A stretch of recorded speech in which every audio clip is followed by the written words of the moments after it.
The zoning process for TMP informally actually started in 2006 when we actually went to do a year-long community survey where we collected local knowledge of our resources, our habitats here in Tun Mustapha Park.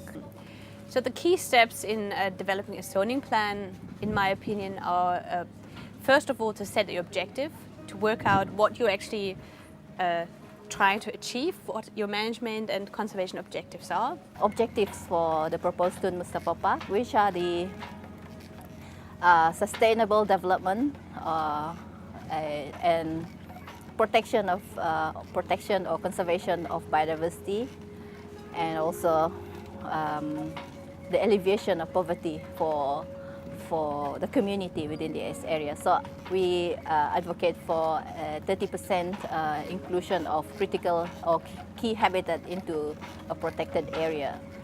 Here you can see there are 4 type of zones that have been used or proposed for Tun Mustapha Park. The pink one here is the commercial fishing zone. The blue one is the multiple use zone. The brown one is the community zone, and the green one is the no-take area or protected area. So zoning plans in other parts of the world, such as, for instance, in the Great Barrier Reef, has the plan there has 7 zones or 8. So it's quite a complicated setup with different types of uses permitted in different zones. Here in Tun Mustapha Park, the current draft zoning has 4 zones, so it's not as complicated. Can I jump in? Yeah, okay. Well, actually, I'm quite happy with a few sites that we have visited that was actually proposed as a no-take area. For example, this site. We expected this area to be quite murky and sedimentation would be quite high because it's close to the coastal area, which is lined with mangrove area. This is actually generated using the software MARXAN. In Malaysia, the Sabah state is the first one to use the MARXAN software. So this software already used since 2001, that used by the Great Barrier Reef. MARXAN is being used in over 100 countries around the world, and is well established in many countries, even around Asia. It has been used to develop zoning plans or just conservation plans. MARXAN was decided as a decision support tool to help in determining areas that will be included in different type of zones for Tun Mustapha Park. I think it's very complex for people to understand what is no-take and what is fishing ground that is allowed to be used. If I mean the distinction between the brown and the green. Yeah, this is just a guide indicating what are the options available for the stakeholders. This is to be used to bring to the community to be discussed further. Actually, we have 4 scenarios, which is we thought that this is the best one, which is the 30% of every habitat species feature in TZ. We have still in find out from this like after this expedition is finished, then we will put together everything, the data, and then we will redo again the geodatabase. The other scenarios is more on trying to see whether we can lower, if we lower the percentage of key habitats to be in the no-take area and increase probably the 70%. increase the area that will be in the community area or multiple use area, what would be the impact, what would be the difference? We feel that local knowledge is as important as empirical scientific information. So far, the main concerns of the island communities, who are mostly fishermen, is the loss of their fishing ground. We have actually tried to explain that there are some areas that need to be zoned as a no-take area for the benefit, for the long-term benefit of the fishermen themselves, because at the moment we have seen a decline in fisheries resources. Fishermen that is even registered in Sandakan can still come in and fish in this area. For example, like you have seen trawlers, shrimp trawlers that was parked around Tigabu, and some of we saw parked around this area. This commercial fishing area is actually also following the 3 nautical miles requirement by the fisheries department. So do you think when the park's established that there will be money to supply, I don't know, what you need, surveillance boats? All the fishermen, are they based in the same area? So if you want to communicate to them about this zonation pattern, how will this message be brought to them? That'll be tricky to get everyone to know about it and then do it. Definitely it will not come easy in the beginning. You need to look into that as part of the management plan. Have a registration number so that you can see where they are from? Yes. Yes, so it can be monitored based on so their registration. You can already start number. doing that now to see where they are from. There were suggestions that the fishing vessel that is operating within this area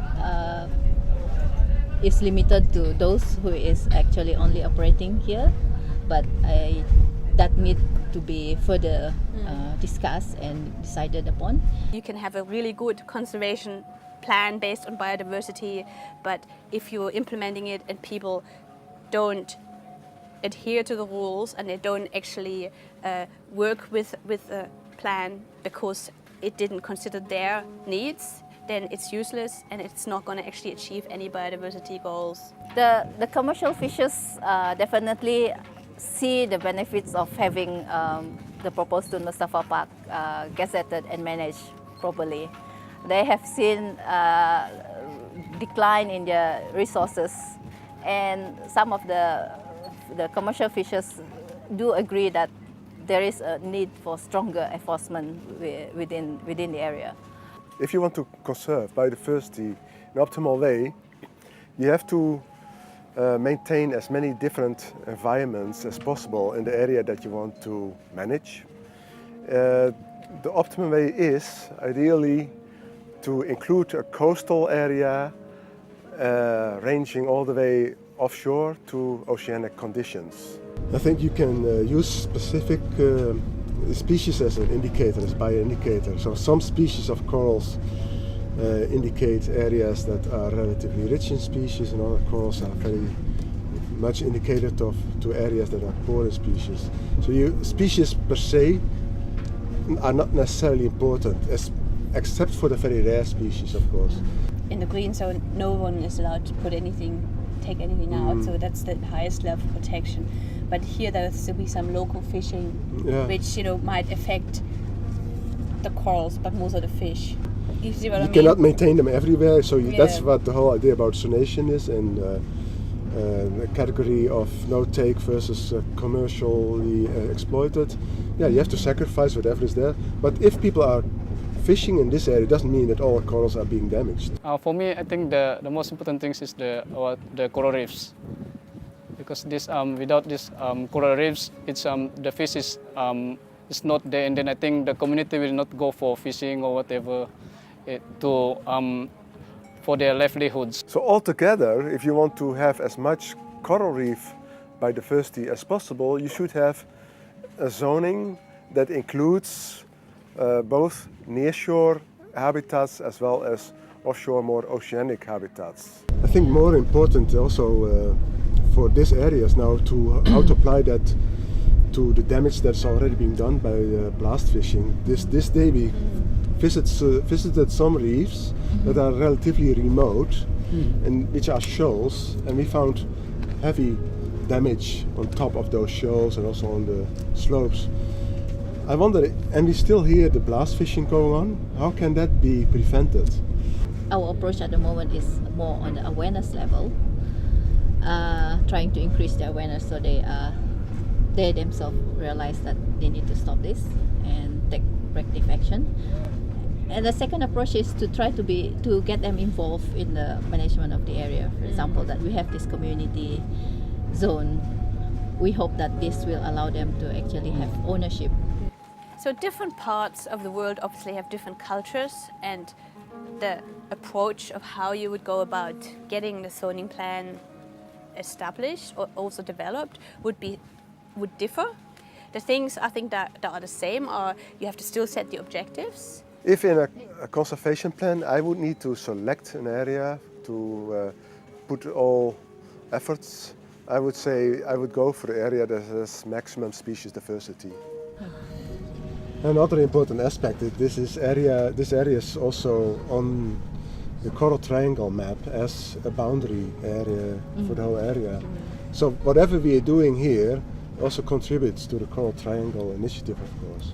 Trying to also balance between socioeconomics benefits and also biodiversity protection, then this is what we are presenting now at the moment, 30%. And if people are saying that 30% is too high, then we will present what it would look like at lower than 30%, how it look like.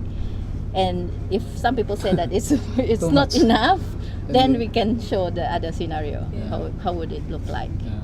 But our stakeholder, it's so far they are very, they are lack of this kind of idea.